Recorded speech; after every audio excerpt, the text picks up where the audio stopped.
Me contó un predicador hace muchos años, vino un pastor a la iglesia y nos contó que en su iglesia tenían un hermano que se llamaba Moisés. ¿Hay aquí, aparte de Moisés, hay más Moisés por aquí? Dice, se llamaba Moisés y era diácono. Dice, y tenía la debilidad de que se dormía en todas las reuniones. El culto empezaba y Moisés dormido. Dice, y claro, era una situación violenta. Dice, y el pastor pues aprendió a hacer una cosa, y es que cuando ya se estaba terminando el culto, para que no fuese que se acabara y Moisés allí durmiendo en la silla, pues entonces el pastor siempre le decía, el hermano que lo contaba así, yo siempre le decía, y ahora nuestro hermano Moisés, y gritando así, nos despedirá con una oración. Y Moisés oía entre sueños su nombre y se levantaba y decía, Señor, gracias, ha sido un culto hermoso, Dios nos has hablado. Y un día llegó un predicador a predicar a esa iglesia y iba a predicar sobre Moisés. Y ya sabéis por dónde va la cosa, ¿no? Y entonces justo el predicador empezó y su predicación iba para arriba, y nada, llevaba 10 minutos predicando, y en eso pues que ya se entró en calor, y entonces dijo, porque el Señor le dijo a Moisés, y en eso que se levanta el hermano, le corta la predicación y dice, Señor, gracias por este culto tan hermoso que nos has dado, y ahí se acabó el culto. Podéis sentaros si queréis, ya, sí. Me he dado cuenta de una cosa, que cuando Pablo y el grupo de alabanza cantan, pierden el acento andaluz. ¿Os habéis dado cuenta de eso? Y yo después me he quedado pensando, sospechando, digo, a ver si van a estar fingiendo el acento andaluz cuando hablan, porque mola bastante, ¿no? Bueno, no sé, creo que no, pero bueno. Viviendo en el reino de Dios. Llevamos todo el congreso hablando de eso, de cómo vivir en el reino de Dios. Es lo que nos toca. El otro día entramos a Gibraltar. Estuvimos 3-4 horas por ahí por el Peñón, pero yo no puedo decir que vivo en Gibraltar. Aquí llevamos desde el lunes, algunos vinimos el lunes, pero yo no vivo aquí en la línea, vivo en Valls, en Tarragona. Tú eres donde estás viviendo, donde tú tienes tu trabajo, donde está tu iglesia, donde están tus amigos, ahí la gente te conoce, ahí inviertes, te esfuerzas. Y decir que nosotros vivimos en el reino de Dios, pues imagínate. Es una declaración que tiene una trascendencia importante, porque decir yo vivo en el reino de Dios no tiene que ser un título ahí sin más, tiene que ser una demostración. O sea, se tiene que ver, la gente que me conoce y me ve tiene que saber que yo vivo en el reino. Cuando supe el tema que los hermanos me habían adjudicado el título, pues nada, me puse a buscar en la palabra de Dios y se me vino a la cabeza rápidamente un versículo, está en Primera de Corintios, capítulo 4, versículo 20, y es un versículo que yo dije, bueno, este va a ser ideal para tenerlo como referencia en la predicación. Es un versículo del que se ha predicado muchísimo. Dice el apóstol Pablo a los Corintios, porque el reino de Dios no consiste en palabras, sino en poder. Y yo dije, ya está, voy a dar un mensaje de esos. ¿Dónde está Pablo? ¿Cómo era eso de la charla motivacional? ¿Cómo era eso? No te oigo. Eso mismo que has dicho tú. Les voy a dar una charla de esas motivacional que vamos a salir de allí moviendo el peñón de Gibraltar. Lo vamos a correr para España, por la fe. Pero va a ser que no, que este versículo no está hablando de eso. Ahora vamos a ver un poco el contexto, a ver de qué está hablando. Pero si tú buscas este versículo en YouTube, por ejemplo, buscas predicaciones sobre Primera de Corintios 4:20, yo lo hice, digo, voy a ver qué dicen por ahí los predicadores de este versículo. Y entonces tú te pones ahí, te salen un montón de predicaciones sobre el reino de Dios no consiste en palabras, sino en poder. Y bueno, ahí sí que vas a ver cómo mueven montañas y hacen pescas milagrosas y ocurren señales, prodigios, milagros por todas partes, utilizando este texto. Estaba precisamente escuchando un predicador, no me escuché, no te voy a decir que me escuché mensajes enteros, escuché un poquito ahí por encima, saltando a ver de qué hablaban, y había uno que decía que no basta con ser bueno, orar o leer la Biblia, nosotros hemos sido creados para hacer impacto, para demostrar el poder de Dios. Y tú escuchas eso y dices, sí, es verdad, amén. Pero vas escuchando el mensaje y llega un momento en el que te das cuenta que ese mensaje es, como decíamos, más motivacional que otra cosa. Es un mensaje sin Biblia. O sea, cogemos un versículo de la Escritura y lo utilizamos para decir lo que yo quiero decir. Es una cosa que los predicadores y los jóvenes que estáis ahí empezando con fuerza siempre tenéis que tener muy en cuenta. La predicación no consiste en que yo tengo una serie de ideas, las quiero exponer y entonces busco en la Biblia a ver qué encuentro para justificar lo que yo quiero decir. Es al revés, tú tienes que venir a la Biblia, te llenas de ella y dices lo que Dios quiere que digas, fundamentándote en su palabra. En este versículo dice, porque el reino de Dios no consiste en palabras sino en poder. Si mirásemos un poco el contexto y nos vamos más atrás, nos tendríamos que ir al capítulo 1, pero por redimir el tiempo no lo vamos a hacer. Pero tú vas a ver que la iglesia de Corinto no era una iglesia ejemplar. Es una iglesia con divisiones, una iglesia donde hay pecados y escandalizando incluso a gente que no es creyente. Es una iglesia donde son todavía bebés espirituales y carnales, les dice el apóstol Pablo. Una iglesia donde los hermanos se peleaban entre ellos y se denunciaban ante el juez, las autoridades civiles, que no eran ni cristianos. Era una iglesia que no era ejemplar. Y en ese contexto tú vas a ir viendo cómo Pablo les está escribiendo y está desarrollando un tema.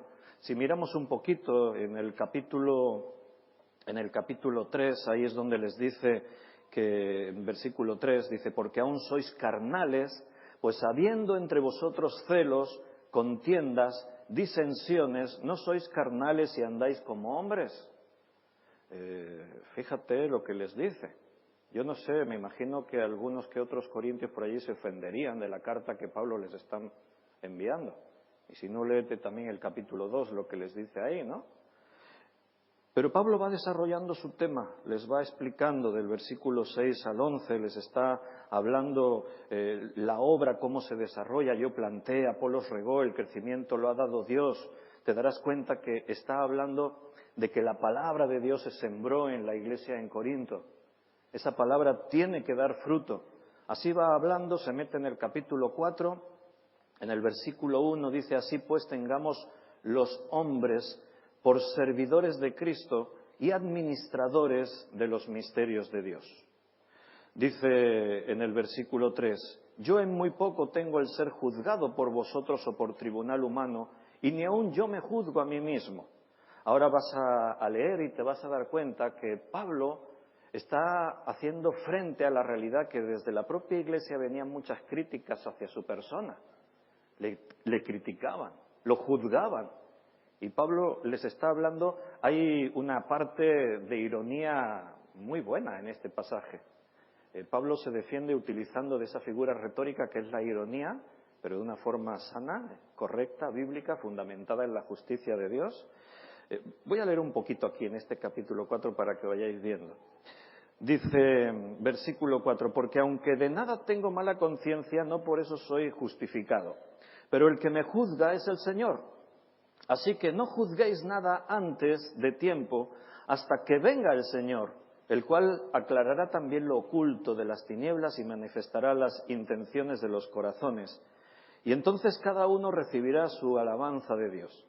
Pero esto, hermanos, lo he presentado como ejemplo en mí y en Apolos, por amor de vosotros, para que en nosotros aprendáis a no pensar más de lo que está escrito. No sea que por causa de uno os envanezcáis unos contra otros.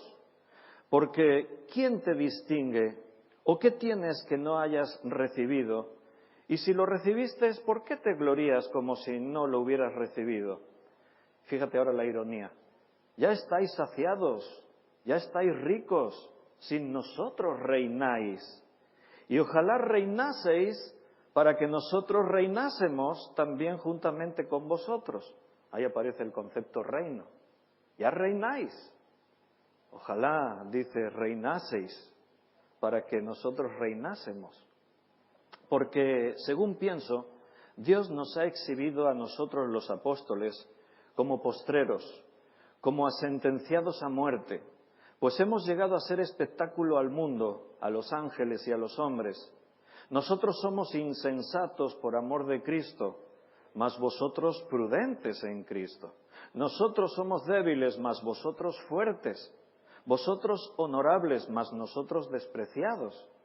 Hasta esta hora padecemos hambre, tenemos sed, estamos desnudos, somos abofeteados y no tenemos morada fija. Nos fatigamos trabajando con nuestras propias manos. Nos maldicen y bendecimos, padecemos persecución y la soportamos. Nos difaman y rogamos.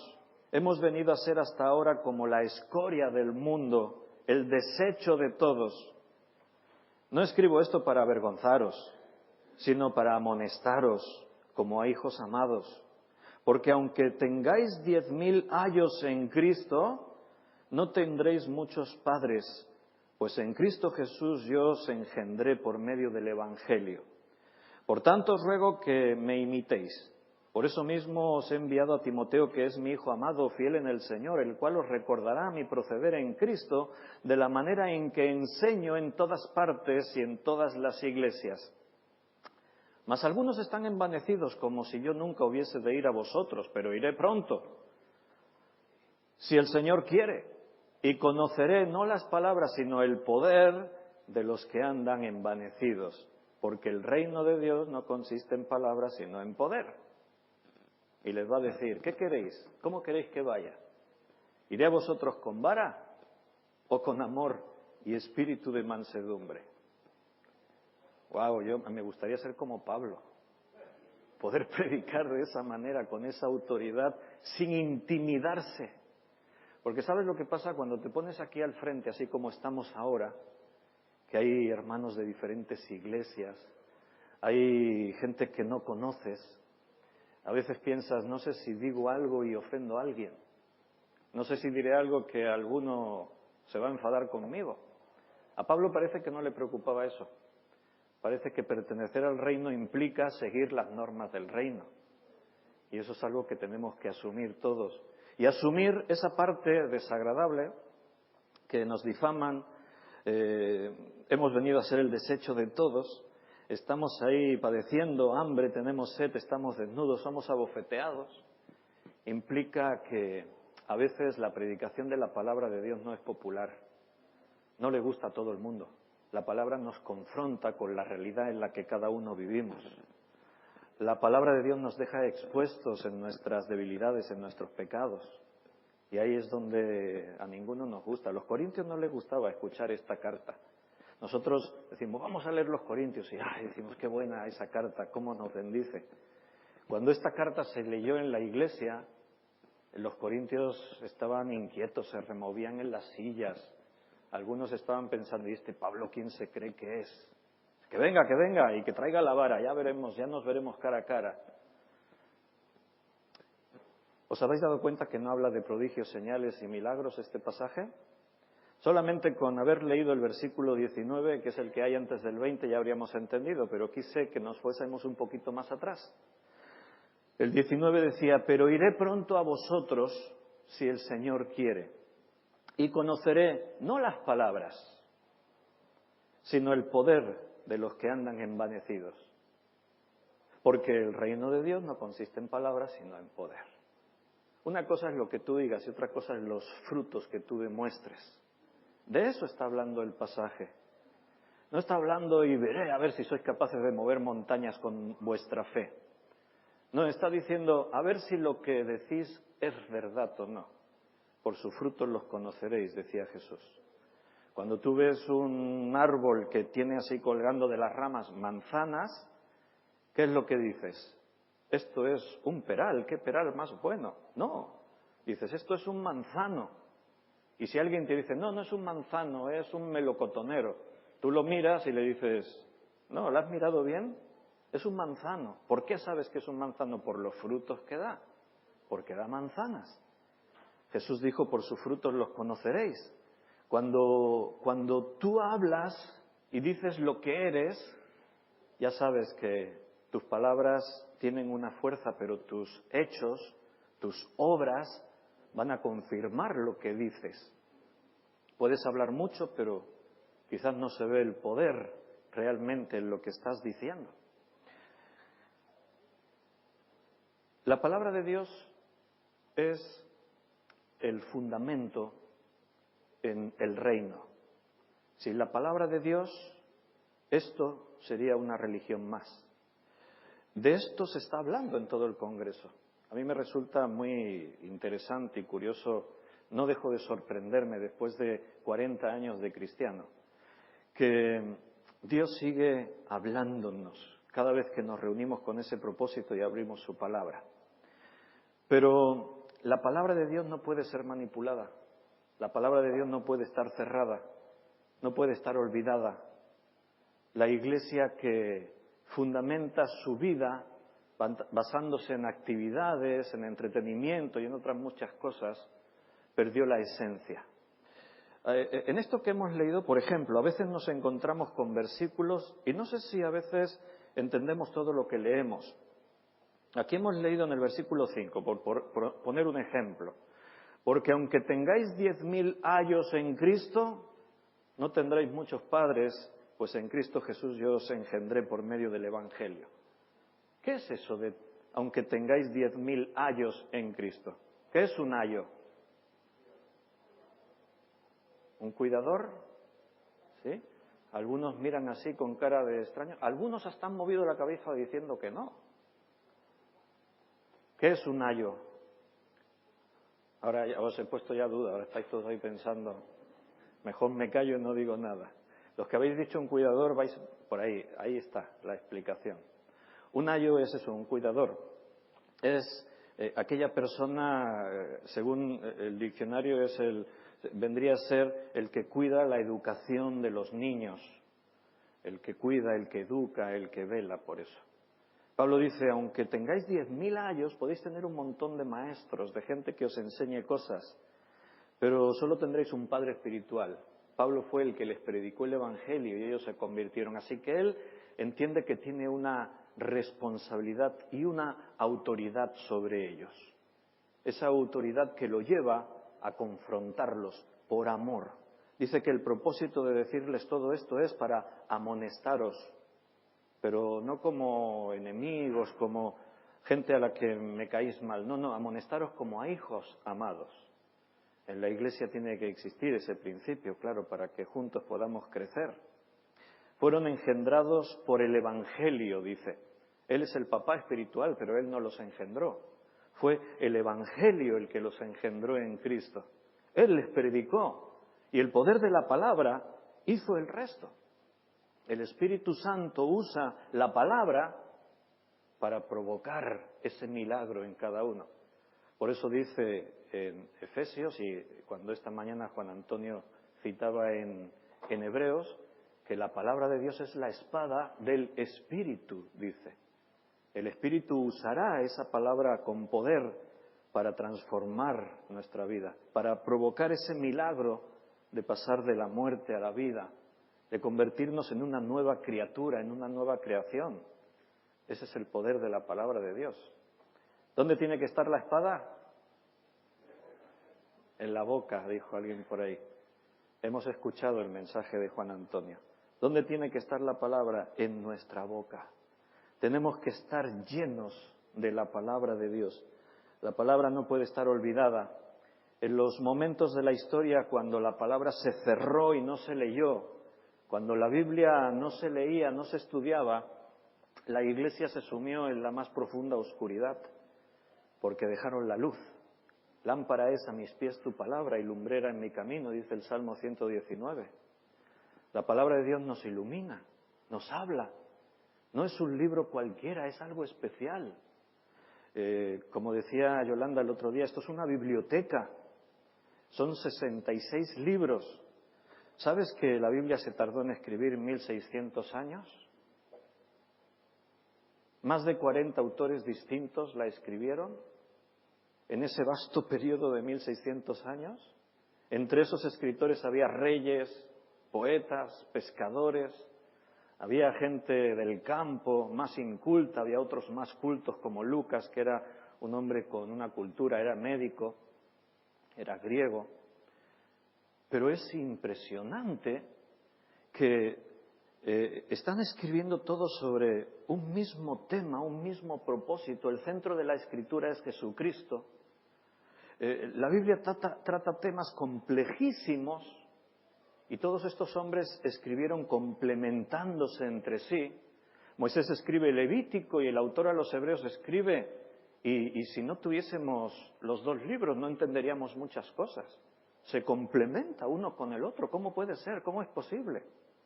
Bueno, porque sabemos que en realidad no fueron más de 40 autores, fue un solo autor, el Espíritu Santo, que inspiró a estos hombres para que escribiesen lo que tenían que escribir.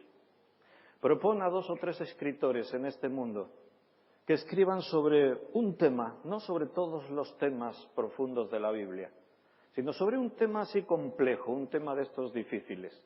Proponles que escriba. Busca incluso que sean autores, escritores que tengan unas ideas en común, que tengan la misma tendencia. Proponles que escriban, no un libro tan amplio como la Biblia. Algo cortito, un tratado. Bueno, vas a ver que los puntos de vista van a ser muy disparejos, que uno se va a contradecir al otro, que no se van a poner de acuerdo en según qué cuestiones. Ahora explícame cómo es posible que este libro, esta biblioteca que es la Biblia, escrita con esta complejidad tan grande, no tenga esos defectos. ¿Cómo puede ser?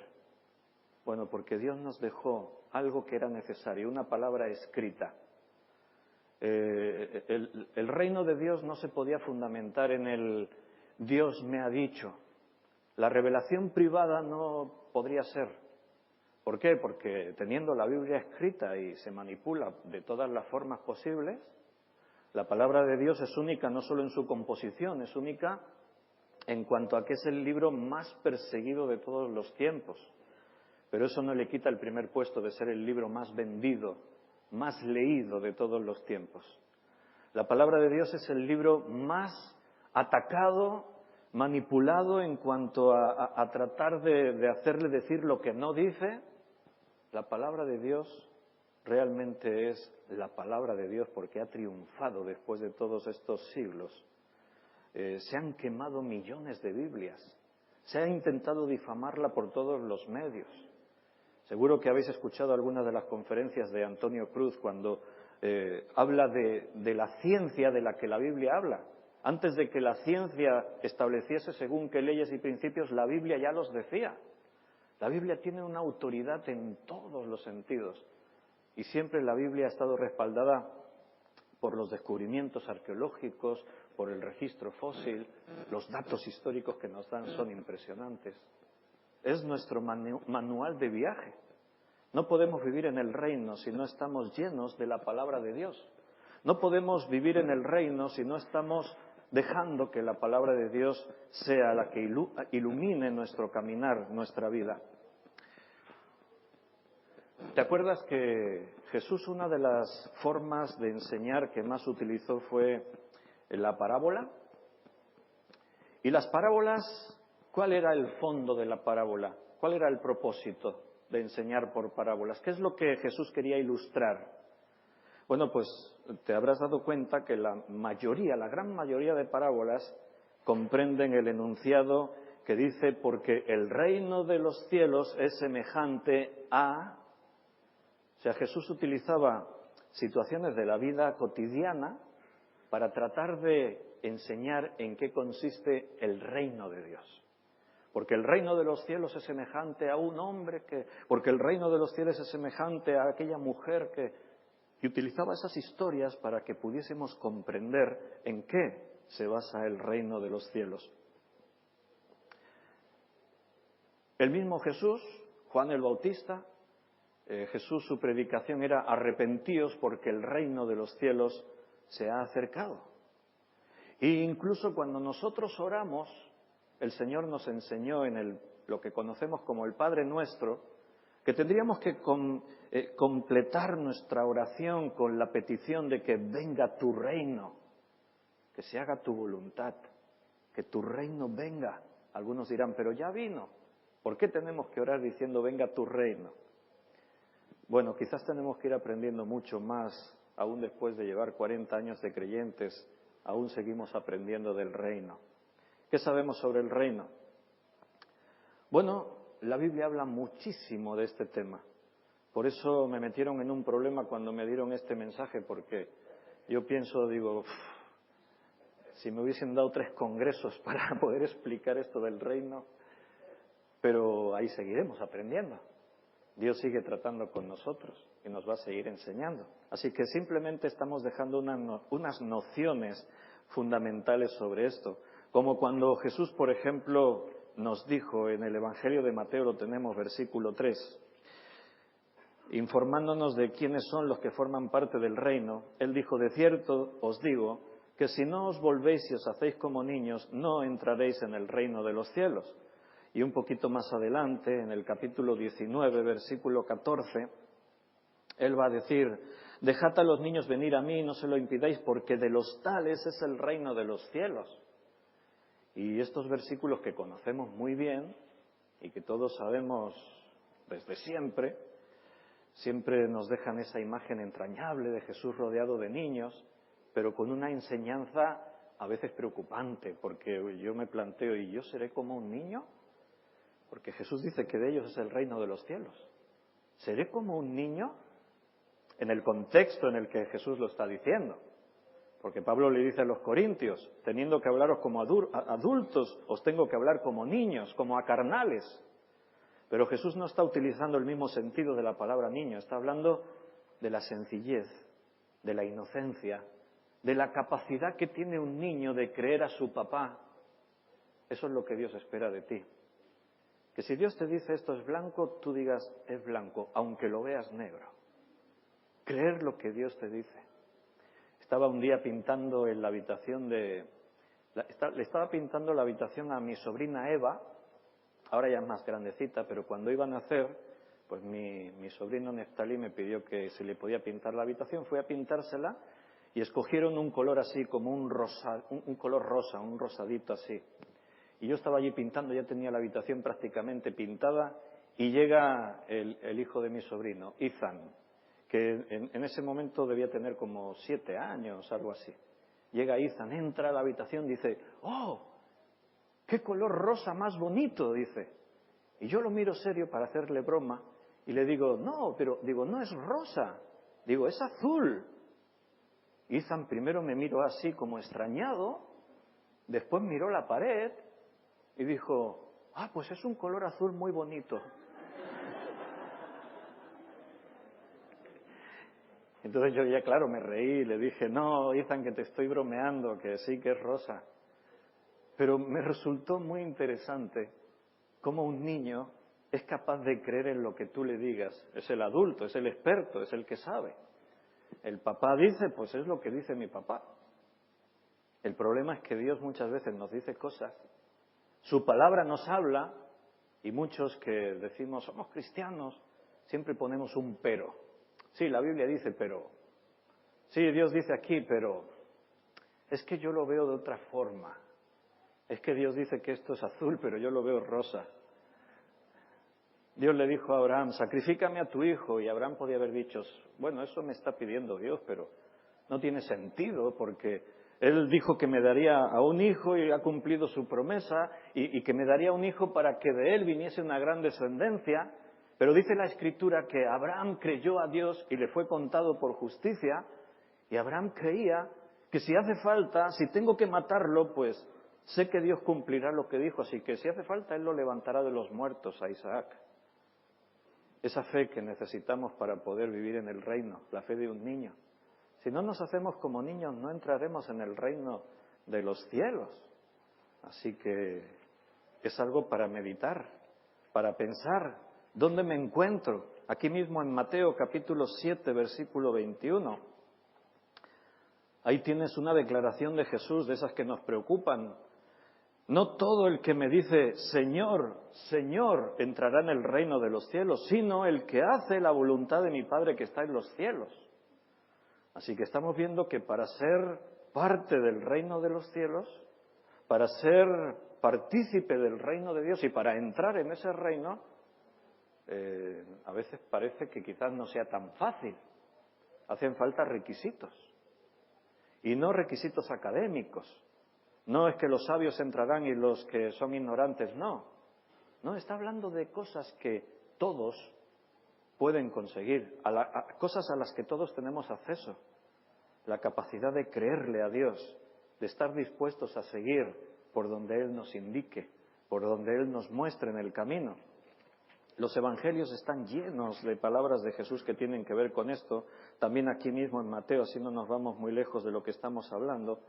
Jesús le dijo ahí en Mateo 11, 25, en aquel tiempo respondiendo Jesús dijo, te alabo Padre, Señor del cielo y de la tierra, porque escondiste estas cosas de los sabios y de los entendidos y las revelaste a los niños. Yolanda decía en la conferencia el otro día, esos conflictos a veces entre teólogos que se enfrentan discutiendo porque uno lo ve de una forma y otro lo ve otra. Y Yolanda decía, a lo mejor es que pensamos demasiado. A lo mejor es que somos muy sabios y queremos tener la razón en mi postura y a lo mejor tendríamos que rebajar un poquito y estar dispuestos a reconocer primero que yo no soy nada. Separados de Dios nada podemos hacer. Dios, en su sabiduría, avergonzó la sabiduría de este mundo. Para los hombres, las cosas de Dios son una locura. ¿Te imaginas en ese primer siglo cuando los cristianos predicaban la cruz de Cristo? ¿Te imaginas cuando decían, mi Señor, mi Dios murió en una cruz? Cuando la cruz era un lugar de maldición, donde morían lo peor de lo peor. ¿Cómo entender el mensaje del Evangelio? Claro, porque a veces tenemos que romper ese esquema de que las cosas de Dios no las tengo que intentar comprender desde mi punto de vista, desde mi sabiduría, sino tratar de aceptar ese principio de que soy un niño. Voy a entender lo que mi papá me quiera enseñar. Tenemos el Espíritu Santo. Cristo dijo, Él os guiará a la verdad de todas las cosas. Él os enseñará todas las cosas. Creemos que la palabra de Dios tiene siempre un mensaje para cada uno, pero la tenemos que recibir de la forma correcta. Para pertenecer a un reino, pues tú tienes que aceptar sus normas, sus reglas, tienes que establecerte bajo la condición de someterte a la autoridad. Antes os dije, entremos a Gibraltar, un taxista nos hizo ahí de guía turístico por el Peñón, íbamos en una furgoneta 8 más el taxista 9 y algún mono que se coló en algún momento dado. O sea que iba la furgoneta llena. Y este hombre, cuando yo empecé a hablar con él, digo, un andaluz, pero andaluz. Y le iba a preguntar de qué sitio de Andalucía eres. Pero le pregunté primero el nombre y me dijo que se llamaba Kit, ¿no? ¿Dijo algo así? Y dijo el nombre completo, un nombre inglés. Y nos dijo, no, yo soy de aquí, de Gibraltar, soy gibraltareño, no soy inglés, soy gibraltareño. Y yo digo, pues no sabía eso, que los gibraltareños hablan andaluz. Bueno, ahí el idioma de Gibraltar, ¿cómo es el planito? El llanito. El planito es de otro planeta. El llanito. Pero iba yo despistado con eso del idioma ahí en Gibraltar. Pero el tipo habla como los de Sevilla que han venido hoy. Y lo podíamos poner en el coro a cantar y no se nota nada.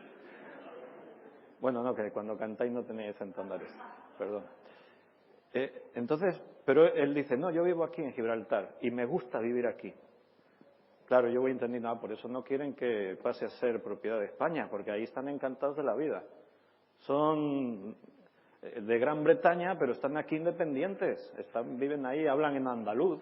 Están mejor imposible, viven ahí en sus cosas. pero tienen sus normas, tienen sus leyes, tienen que ceñirse a lo que en Gibraltar se establece. Si yo soy miembro del reino de Dios, tengo que aceptar las condiciones que Dios ha establecido. Lo que no puedo es ponerlas a mi manera. Si yo vivo en España, tengo que someterme a las leyes españolas. Yo no puedo decir, ahora cuando nos volvamos el sábado para Cataluña, solo tenemos 1.035 kilómetros por delante. No quiero pensar en ello, pero estamos ahí. Bueno, pues yo veré una señal en la carretera que me indicará 120. Y yo pensaré, pero por esta autopista se puede ir a 180 y no pasa nada, no hay peligro. Y ganamos un tiempo. Entonces yo me pongo a 180. Y me para la policía. Y me dice, ¿te han hecho una foto con el radar? Bueno, me lo dicen más educadamente. Me saludan. Y te tratan de usted. Y entonces pues ya lo aceptas mejor. Sabe que va circulando por una vía que tiene el límite a 120 y usted circulaba a 180 y tú dices, no me he dado cuenta, es lo que se suele decir en esos casos. No, en este caso no, le tendría que decir, bueno, sí, vi la señal, lo sabía, pero es que yo creo que podía ir a 180. ¿Y qué crees que me dirá el policía? Bueno, si usted lo cree, continúe. Continúe después de la multa y de los puntos que te quitan del carnet. Es más, si tú le dices que te haces el loco y dices no lo sabía, te van a decir pues su obligación es saberlo. Porque si se supone que vas conduciendo es porque se supone que conoces la reglamentación. Un cristiano no puede decir, Señor, es que yo no lo sabía esto, por eso andaba pecando siempre en lo mismo. El Señor te dirá, era tu obligación saberlo, porque eres ciudadano del reino de los cielos. Estamos en la tierra, pero aquí somos peregrinos y extranjeros. Tenemos nuestra ciudadanía en los cielos. Eso implica que, aunque cumplimos con las leyes de este mundo, el Señor nos ha indicado que hagamos así, que nos sometamos a las autoridades, y eso hacemos, pero sin perder de vista que ahora también somos miembros, ciudadanos de un reino superior, mayor que este. Es el reino de los cielos. Y en ese reino, como en los demás, tenemos normas, leyes, condiciones. Jesús decía, si alguno quiere venir en pos de mí, y ahí tienes una condición, niégate a ti mismo, toma tu cruz, sígueme. Una vez vino un hombre que tenía mucho dinero y le dijo a Jesús, Maestro, ¿cómo lo puedo hacer para heredar el reino de los cielos? Y Jesús le dijo, cumple los mandamientos, y le cita allí unos poquitos, y así muy orgulloso, dice, todos estos los he guardado desde mi juventud. ¡Wow! Así queremos unos cuantos en las iglesias los pastores. Gente que cumple con los mandamientos, que tienen un testimonio ejemplar, y además que son ricos, no nos olvidemos de eso. Pero ¿qué dijo Jesús? Una cosa te falta. Bueno, cualquier pastor de nosotros hubiésemos dicho, bueno, por una cosa no pasa nada. Está ofrendando todos los domingos. Solo le falta una cosa, vamos a hacer la vista gorda. Pero Jesús no. Jesús le dice, una cosa te falta. Vende todo lo que tienes, dáselo a los pobres y ven y sígueme. No es que esto sea un requisito así para ser miembro del reino. Vas a encontrar otros ciudadanos del reino en la Escritura que eran riquísimos y Dios no le pidió esto mismo. ¿Por qué se lo pidió a este? Porque este tenía el problema en eso. O sea, las riquezas estaban antes que todo lo demás de Dios. Y no puede haber nada en tu vida antes que las cosas de Dios. Así que Dios te pedirá lo que te falte. A este fueron las riquezas. Y cuando se puso triste y comenzó a marcharse, Jesús no fue detrás y le dijo, bueno, hombre, no te lo tomes así, ven. No, simplemente dejó y dijo aquellas palabras, es más difícil que un rico entre en el reino de los cielos que un camello pase por el ojo de una aguja. No las de coser, ya sabes, las de las ventanas estas que había allí en los castillos. Pero es difícil. No imposible, difícil sí. Ser ciudadano del reino implica invertir tu esfuerzo, tu tiempo, tus recursos. Si eres ciudadano, eres ciudadano y te tienes que comportar como tal. Cuando empezó la pandemia, exactamente el 17 de marzo de 2020, era un martes y teníamos estudio bíblico en la iglesia. Entonces dijimos, vamos a hacerlo desde casa. El domingo, mientras no nos impidan, seguiremos yendo al local de reuniones. Pero el martes, como era estudio bíblico, dijimos, lo vamos a hacer desde casa.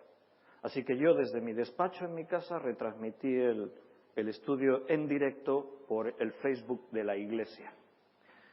Y los hermanos estábamos en esos primeros 2 semanas de pandemia en el que a la mayoría nos sorprendió, pero nos teníamos que quedar en casa.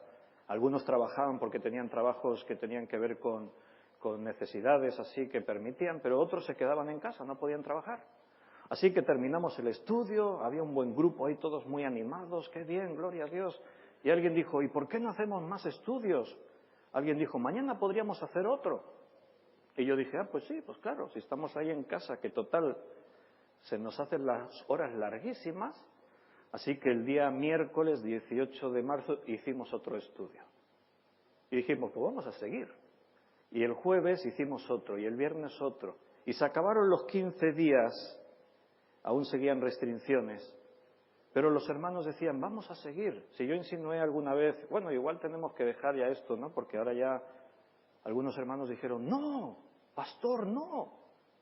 Nos está bendiciendo la palabra de Dios. De pronto te das cuenta que la gente tiene hambre de la palabra.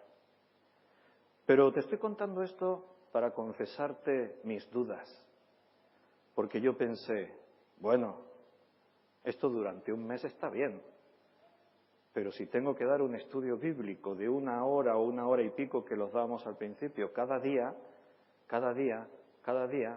yo orando, le dije al Señor, yo no puedo. Porque una cosa es dar el estudio que dura 1 hora, pero es que el estudio lo tienes que preparar. No puedes venir con las manos vacías a la gente que está ahí conectándose por internet y decirles lo mismo que les dijiste ayer. Y entonces yo le dije al Señor, Señor, no puedo. No tendré tiempo suficiente porque tengo muchas otras obligaciones. Y entonces el Señor me recordó cosas que tienen que ver con el reino, como esta, niégate a ti mismo. ¿En qué no tienes tiempo? ¿No tienes tiempo de compartir mi palabra? Jesús dijo, no solo de pan vive el hombre, sino de toda palabra que sale de la boca de Dios. Y el Señor me estaba diciendo, no oí su voz, mi pensamiento, yo estaba ahí reflexionando. El Señor me dijo, ¿cuántas veces comes al día, Víctor? Y yo dije, bueno, por lo menos mínimo 2. ¿Y encuentras tiempo para comer 2 veces al día? Y yo dije, pues sí, claro. Al mediodía paro de todo mi trabajo, de todas mis actividades y me tomo el tiempo que necesito para comer. Y por lo menos por la noche hago lo mismo. Paro de mi trabajo, de mis actividades, de todo lo hago y me tomo el tiempo para cenar. Y Dios me dijo, ¿y por qué no haces lo mismo con mi palabra? Y la compartes cada día. Así que llevamos desde el 17 de marzo del 2020 hasta el día de hoy, cada día compartiendo ese estudio bíblico por internet, en directo. Y se conectan hermanos de México, de Estados Unidos, de Perú, de Francia, de Ecuador, etcétera. Y de pronto hemos descubierto, como estaba hablando Antonio Cruz el otro día, ¿no? La iglesia que se reúne virtualmente. Hemos descubierto que hay gente con mucha hambre de la palabra de Dios, que son ciudadanos del reino y que de una forma u otra buscan encontrar ese alimento. Y hemos aprendido que podemos dar mucho más de lo que dábamos para el Señor. Sí, tienes que renunciar a trabajar más horas, vas a ganar menos dinero. Sí, tienes que sacrificar tiempo de ocio y de actividades que antes tenías. Pero esta vida es breve y tenemos que sembrar, porque si no siembras no recoges. Tenemos que sembrar la palabra de Dios. Mucha de esa palabra caerá en lugar donde no dé fruto, pero otra parte va a estar dando fruto. Tenemos un reto por delante. Ser ciudadanos implica sacrificio, pero hermanos, es un privilegio servir al Rey de Reyes. Todo reino tiene un rey y nuestro rey es el Rey de Reyes y Señor de Señores. Hoy es viernes, pues esta noche el estudio que doy en directo es de hermenéutica. Son series, normalmente lo enfoco en series. Y la serie de hermenéutica me lleva, vamos por 40 y tantos, casi 50 estudios. Y hay muy buenos estudios de hermenéutica en Internet. Yo hago desde mi sencillez lo que el Señor me lleva a que haga. Pero te digo esto para que te des cuenta que leer, comprender e interpretar la Biblia requiere de esfuerzo. No tomo un versículo, lo saco de aquí y de aquí saco otro y digo lo que yo quiero. La palabra de Dios necesita ser respetada en lo que es, no manipulada, y decir lo que Dios quiere que digamos a través de ella. Y hay diferentes niveles. Todos somos hermeneutas, todos leemos y entendemos, interpretamos, pero hay diferentes niveles. Por eso Dios pone en su iglesia maestros, pastores, ministerios, para que enseñen a la iglesia. Se me ha cumplido el tiempo, así que lo dejo aquí. Que Dios os cuide, os bendiga. Es el tercer congreso que venimos desde Cataluña, era Asturias, ahora es en Andalucía. No lo pongáis más lejos el año que viene. Hasta aquí llegamos, más no sé, pero si Dios quiere y lo permite, ahí estaremos otro año más. Que Dios os cuide.